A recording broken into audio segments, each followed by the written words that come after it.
O Evangelho em 3 minutos, com Mário Persona. O ponto alto da adoração cristã não é algum tipo de show gospel, de luzes, pirotecnia e decibéis, mas uma celebração tão simples e discreta quanto foi o modo de vida de Jesus. No capítulo 26 de Mateus, ele institui a ceia para recordar a sua morte. A ceia é uma celebração reservada aos que estão em comunhão com Jesus. A ceia do Senhor foi tão deturpada que hoje, até organizações ocultistas, como a maçonaria e a gnose, celebram algum tipo de caricatura dela. Mesmo entre cristãos genuínos, seu significado foi perdido.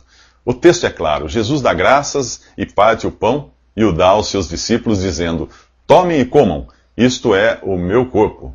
Depois ele dá graças pelo copo de vinho e o dá aos discípulos para que todos bebam, dizendo: isto é o meu sangue. Ele falava de símbolos e não literalmente de seu corpo, que continuava ali ao lado dos discípulos e não sobre a mesa onde estavam os símbolos. O seu sangue ainda não tinha sido derramado e continuava em seu corpo, e não como é representado pelos símbolos do pão e do vinho, que ficam separados um do outro.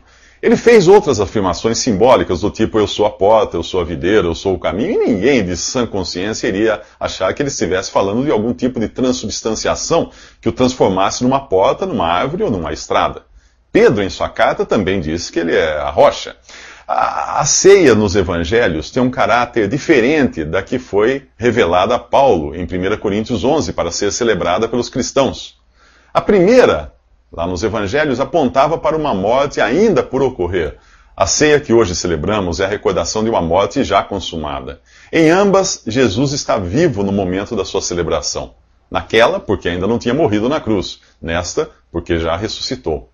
Portanto, a ceia não tem o caráter de um velório com um corpo presente, como pensam alguns. Nem é a repetição do sacrifício de Cristo, como pensam outros. Trata-se de um memorial, uma recordação, ou um retrato do sacrifício de Jesus. Em 1 Pedro, capítulo 3, diz que Cristo sofreu pelos pecados uma vez por todas. Em Hebreus 9, diz que ele não entrou em santuário feito por homens para se oferecer repetidas vezes. Mas agora ele apareceu de uma vez por todas para eliminar o pecado, foi oferecido em sacrifício uma única vez para tirar os pecados de muitos. Esses versículos devem bastar para quem crê na palavra de Deus. O pão e o vinho continuam pão e vinho e não têm qualquer poder tipo poção mágica. É errado fazer de coisas materiais objetos de culto, como fazem os pagãos. Atribuir tais fantasias à ceia é perder de vista o seu real significado, que é recordar o sacrifício de Jesus, que aconteceu uma única vez há 2000 anos. Não ali na mesa. Agora vem uma dica importante. Os discípulos perguntam: onde queres que a preparemos? E recebem instruções detalhadas, pois Jesus iria encontrá-los naquele lugar e em nenhum outro. Se eles tivessem escolhido o lugar a seu bel prazer, teriam se desencontrado dele. Antes de decidir onde lembrar o Senhor em sua morte, pergunte a ele.